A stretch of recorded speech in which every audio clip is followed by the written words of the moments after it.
Although recently EU countries continue to provide various types of support to Ukraine, each round of aid has been less than the previous one. Not long ago, a European official was seen in tears on camera, stating that issues in the cotton linters trade between Europe and China could potentially leave European arms manufacturers at a disadvantage due to China's control over supply. So, what exactly are the cotton linters exported from China to Europe? Does China have the ability to use this raw material to leverage control over European countries and NATO? As is well known, when firearms were first invented, soldiers had to relight their weapons after each shot, with the resulting smoke potentially exposing them and their comrades. Hence, developing smokeless gunpowder has become a key research topic for many countries. This problem was eventually solved with the breakthrough in cotton linters technology, which reduced smoke in weapons manufacturing. Demand for cotton linters is significant in everyday firearms manufacturing. China and India are the largest global suppliers of cotton linters because these countries are major cotton producers.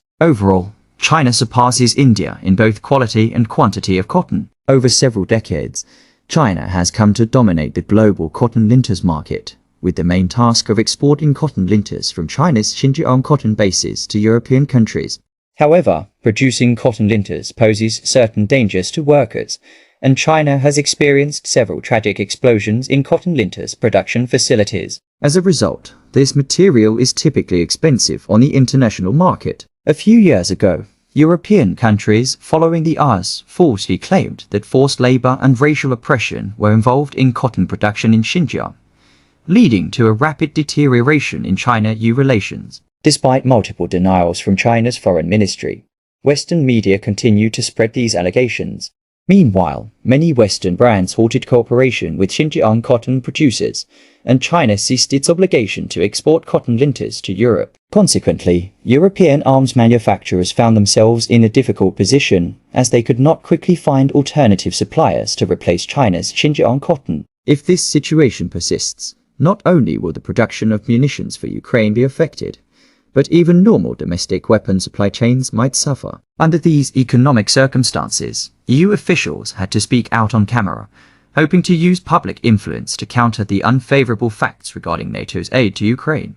In March 2024, EU Internal Market Commissioner Thierry Breton publicly stated to French media that due to a shortage of cotton linters, EU countries were facing significant difficulties in producing ammunition and firearms, which severely impacted aid projects to Ukraine. Breton urged European countries to improve relations with China promptly to normalize their gunpowder production lines, warning of dire consequences otherwise. French President Emmanuel Macron also supported Breton's statement, emphasizing the unprecedented difficulties facing Europe's gunpowder production, an issue that needs urgent resolution.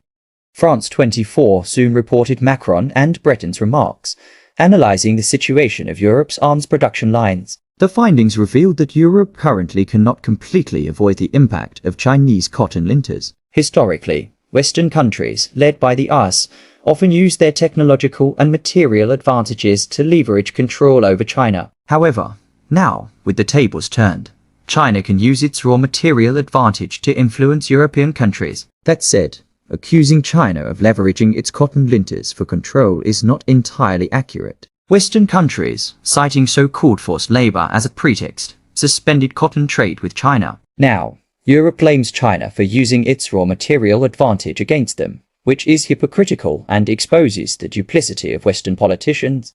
Ultimately, resuming arms production is a top priority for Europe. Hence, European countries can only hold their noses and negotiate with China, hoping for a swift resumption of the cotton linters trade. Currently, China also has a demand for enhanced trade with the EU, so restoring the China-EU cotton linters trade should not be too difficult. As long as European countries do not blindly follow the US in anti-China actions, China is willing to continue doing business with them. However, Ukraine's current situation on the Russo-European battlefield is grim. Even if China resumes cotton linters supplies to Europe, can Europe truly help Ukraine defeat Russia with weapons aid? High-ranking EU officials suddenly highlighting the issue of Chinese cotton linters may be an attempt to divert attention from their ineffective aid to Ukraine. In reality, it is apparent to anyone that Ukraine's current battle situation is a losing game. Most elite Ukrainian troops have perished on the battlefield, and it's only a matter of time before the Ukrainian defensive lines are swiftly breached by Russian forces. In this context, if European countries continue to pour all their weapons and funds into Ukraine as before, it would undoubtedly be a waste of resources. There are no permanent allies between nations. Even if the EU countries are determined to aid Ukraine, they must consider the costs and benefits before initiating such support. In May, Russian forces launched a fierce attack on Kharkiv, Ukraine's industrial stronghold in the east. The Russian army's performance on the battlefield has been smoother than anyone expected, as most Ukrainian troops have lost morale, and the front lines are on the brink of collapse. According to a report from the Ukrainian national newspaper, there may be corruption regarding aid funds within the Ukrainian army, contributing to the rapid breakdown of defensive measures by Russian forces, and it is precisely because of this that the frontline defenses are easily breached by Russian forces. Since the outbreak of the Russian-Ukrainian conflict, corruption and bureaucracy have plagued Ukraine. Many people within the country have resorted to corrupt practices, siphoning of humanitarian aid and military resources. Although there have been efforts to fight corruption, achieving complete eradication is a difficult task. In conclusion, Europe's support for Ukraine is increasingly constrained. The shortage of guncotton, exacerbated by strained relations with China, highlights the precarious situation facing European military manufacturers. Without sufficient guncotton, the production of ammunition and firearms is severely impacted, affecting military support for Ukraine. As long as Europe fails to improve its trade relations with China, the military supply chains remain vulnerable. European countries must balance their strategic interests and diplomatic relations. The pursuit of political correctness has led to a series of unfavorable consequences. In the current geopolitical climate, resolving the guncotton supply issue requires pragmatic engagement with China. If this situation persists, it could hinder the effectiveness of European military aid to Ukraine and potentially jeopardize the region's overall security.